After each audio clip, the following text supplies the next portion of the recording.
Alzheimer's disease has become widely known as the long goodbye to many families. And to the medical and scientific communities researching and treating it, neuroscience is often considered to be the final frontier of medicine.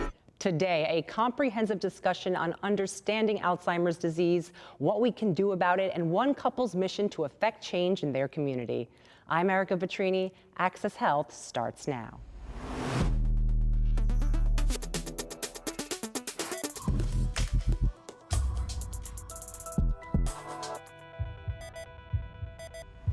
As the U.S. population ages, if there aren't any medical breakthroughs to prevent, slow, or stop Alzheimer's disease, it is estimated that in the next 40 years, the prevalence of Alzheimer's is expected to soar. Finding treatments and cures is a goal of increasing urgency.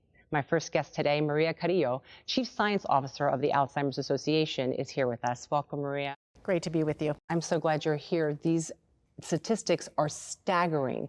Can you speak to the prevalence of Alzheimer's? Alzheimer's and its burden on families, individuals, governments, health systems is on the rise. There are over 6 million Americans living with Alzheimer's today, and 2/3 of those are women, so women are disproportionately affected. And it's such a costly disease. In the United States alone, this disease costs us $350 billion a year to care for individuals. But, the U.S. is not alone. The prevalence is on the rise all around the world. This is a global problem. So for those who are not aware, can you describe exactly what is Alzheimer's disease?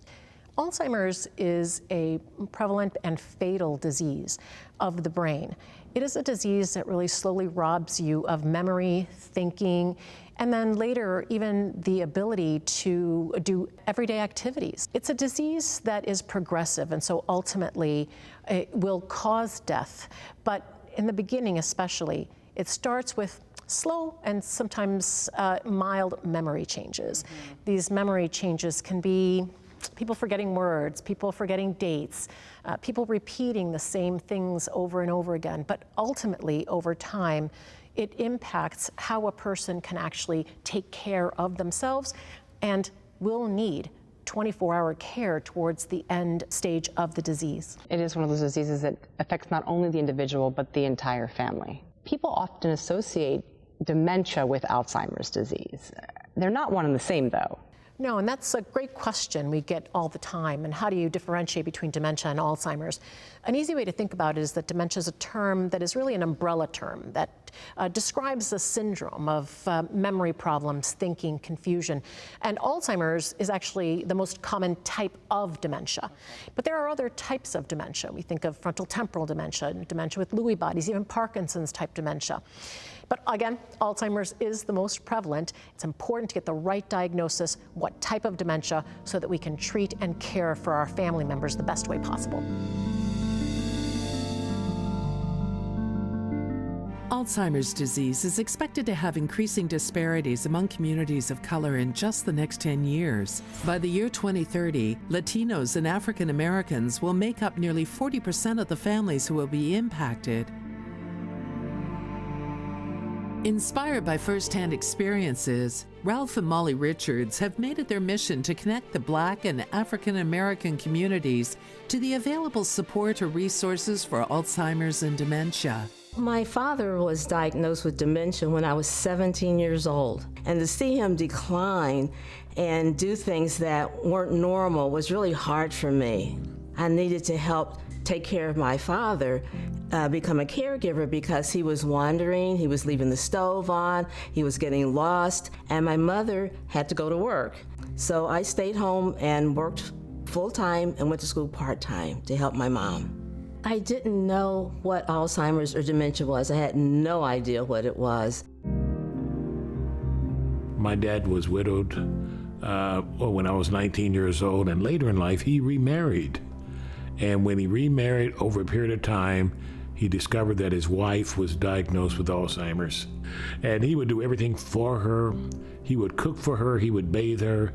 He would let no one come in and care for her but him. And actually, it got to a point that it was taxing his health. Now, the downside of that is this, is that if you have someone that has a form of dementia, it be Alzheimer's or whatever, you need help. And he didn't have the help, and it almost cost him his life. So is dementia just a normal part of aging? Well, dementia is not normal, healthy aging, because we all know people who are aging very well, and we want to be them, right? They have amazing memories and function. And it is important to figure out what type of dementia a person has, because most times there is a biological reason for that dementia. And so then what are the risk factors associated with Alzheimer's disease? We are discovering with more and more science that there are multiple risk factors at play. Certainly, age is the largest risk factor. People over 65 are at the greatest risk.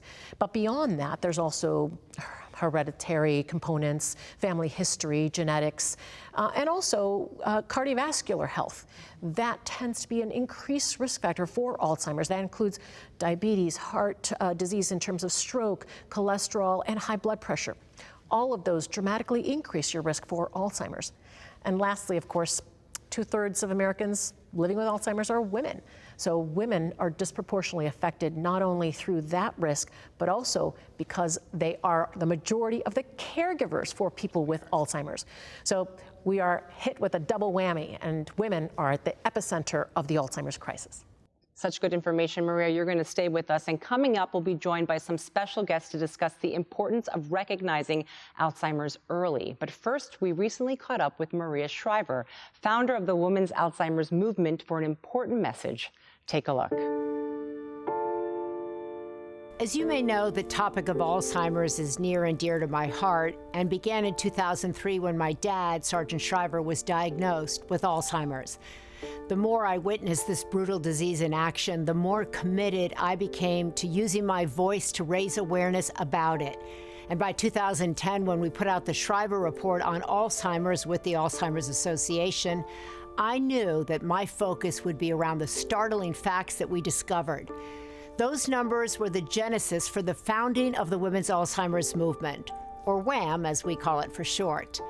Our mission has been to educate women about their increased risks for this disease and about overall brain health. And we fund women-based Alzheimer's research to help make up for the historic underfunding of women's health in general. WAM educates women about what prevention involves: the need to eat a diet rich in plants and healthy fats, to exercise your heart and your brain, to discuss hormone replacement therapy with your doctor years before menopause, because we now know that losing estrogen as we transition into menopause can increase the risk for Alzheimer's. Also, we ask women to consider joining a clinical trial or research study, whether they are at risk for Alzheimer's or not. Only if we all step up for science will researchers find solutions to our health problems as we age. We still have our work cut out for us, but we're excited by new approaches, and we believe strongly that working together, and I mean with all of us involved, we will unlock the mysteries of Alzheimer's.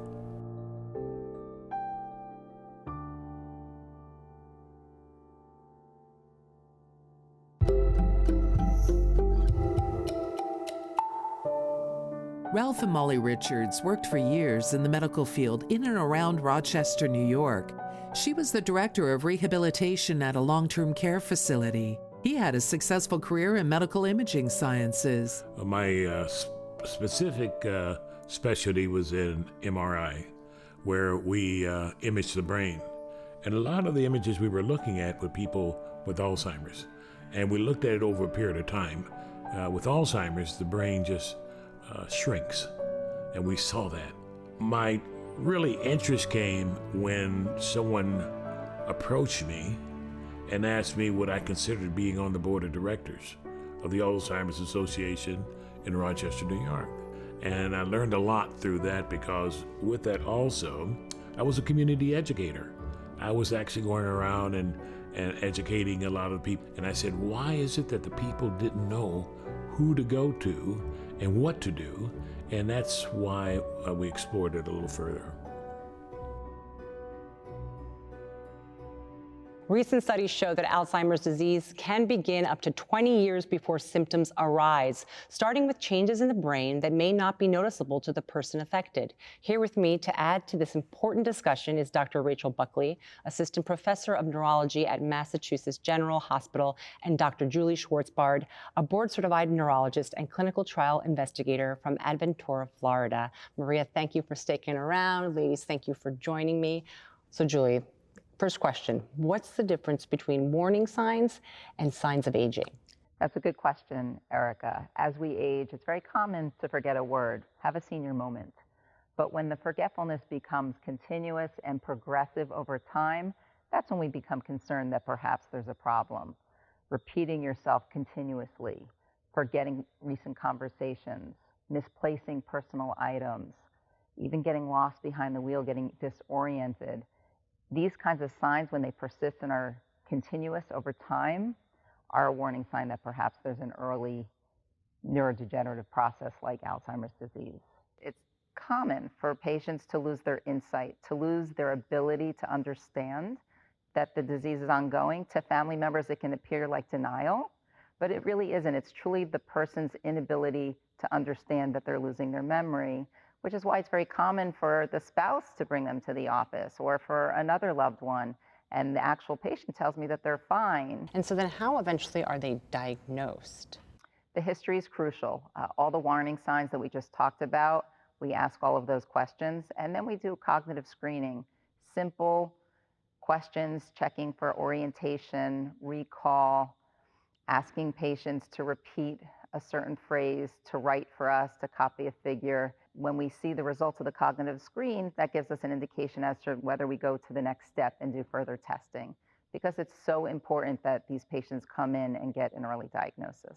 And Rachel, from your perspective, you're on the research side of things, what's happening inside the brain at these early stages? It's a really great question. So there are two hallmark proteins involved with Alzheimer's disease. There's beta amyloid and there's tau tangles, and we can see them even in unimpaired people who don't have memory problems yet. And we usually pick this up with PET neuroimaging in research.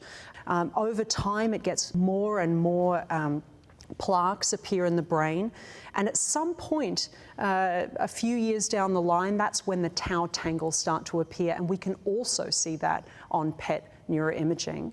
There are definitely, a lot of more advanced tools now emerging, and on the horizon as well. We're very excited about the potential that a blood test will be available. And Maria, from your perspective, with all your involvement in patient advocacy, how important is it to detect Alzheimer's early? An early and accurate diagnosis is so critical, not only for the individual, but for the family.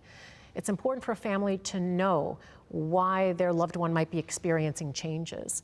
Even at the earliest stages that are detectable right now at a doctor's office, like mild cognitive impairment, a family might be confused about what's going on, and it's not always a diagnosis of dementia. So it's important to get that information and to access the currently approved medications that the earlier our loved one can access. And lastly, I think it's so important for a family to really get their arms around what they are facing. It will be a heavy diagnosis, but there is hope.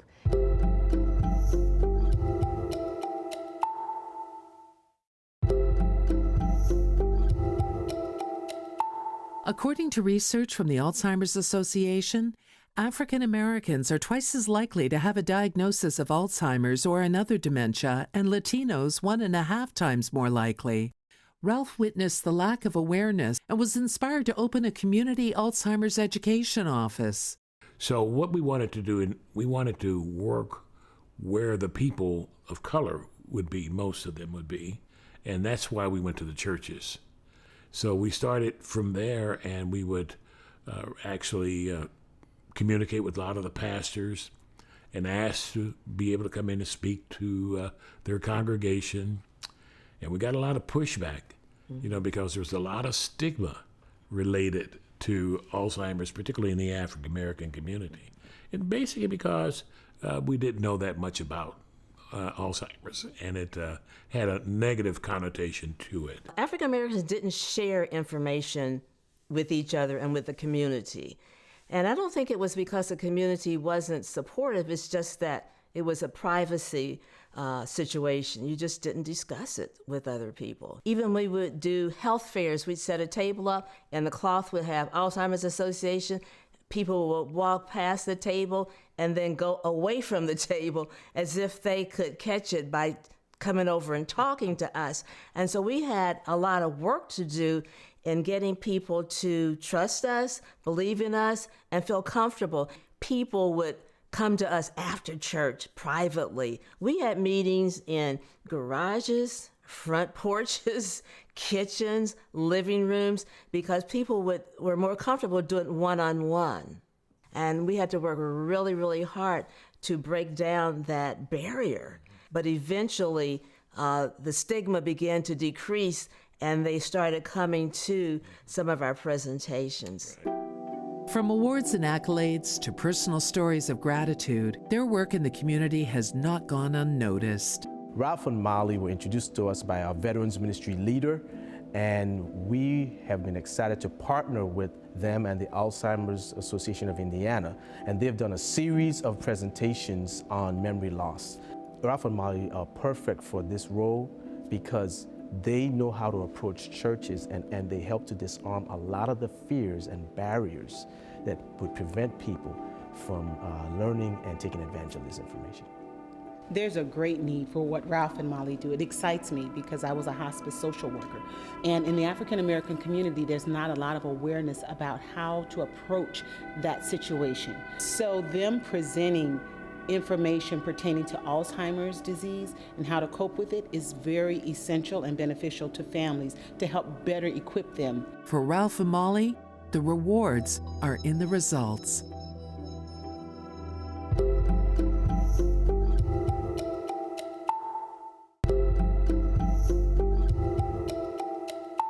Researchers are studying many approaches to prevent or delay Alzheimer's. Some focus on drugs, some on lifestyles or other changes. Ladies, based on this research, what should we do to keep up our brain health? The Lancet Commission has recently come out with a report telling us that up to 40% of dementia worldwide is preventable. They focused on several aspects, but some that are more exciting are things that are within our control. And they include nutrition, gotta feed your brain right, physical activity, you have to stay active. You have to keep your brain active, so exercise that brain. You need to actually make sure you manage your cardiovascular health. And lastly, get good sleep. Sleep is so important for your brain. That's good news. What's your perspective, Julie? You know, when we talk about care for the Alzheimer's patient, we have to also remember the caregivers, and they need care too. They need support. They have to take care of themselves physically, psychologically. They need to know when to reach out to others when they need help, because it's an awful lot on their plate. So I really would strongly urge men and women both to be involved with studies, be a part of the solution, help us to answer the question of what is Alzheimer's disease, how do we stop it? It's so important to do our part, and I know you are very much involved in these studies.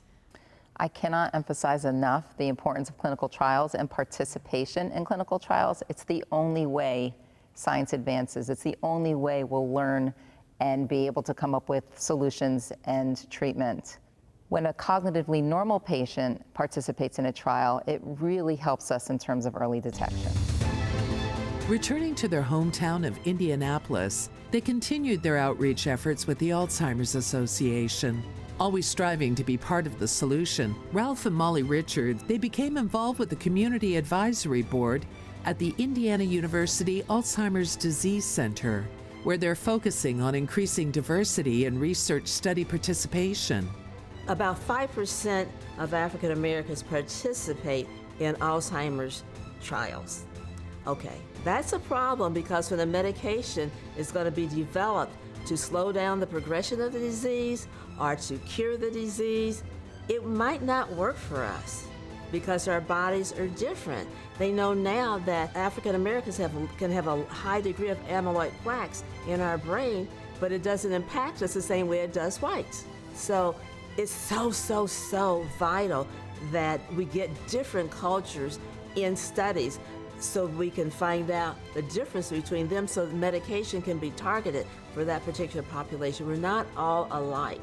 If you're going to get people into studies, the people that are working in the community must look like them. And that's why Molly and I are out there now today. What I'd like to see in the future is to have more young people involved so that we can start there and reduce their risk of developing Alzheimer's later on in life. So as of today, there is no cure for Alzheimer's, but women like you behind this make me hopeful. Do you have any last words before we go? I would say for those who are sitting at home thinking about their loved one, wondering, maybe is there something wrong? Could there possibly be a problem here? Pick up the phone, call your doctor, get your loved one checked out. Yeah, for me as a researcher, I would say I'm so hopeful about the future. I really think that we've got our best minds trying to tackle this problem. And I really think that the innovation happening right now in this space is just fantastic. But as a mum, I just hope that my two daughters never have to see or deal with this disease, and that they never have to see me potentially go through it as well. Our family thinks about this quite a bit. We've lost 2 parents to Alzheimer's and dementia, and my children ask me, what is the future for them looking like? But I am incredibly hopeful. Again, so many researchers around the world focusing on this, and there's so much for families today. There's so much more awareness. People are talking about it. That's what makes me hopeful. People can go to their doctor today and think and talk about Alzheimer's. It's a great future for the Alzheimer's disease community. Well, as we discussed today, research seems to show a lot of promise, but there is still so much more to be done. Special thanks to all of you today for your amazing insight. For more resources on what we discussed today, go to alz.org. And if you'd like more information on how to get involved in a research study, you can go to lilytrialguide.com. And as always, you can visit our website, accesshealth.tv. See you next time.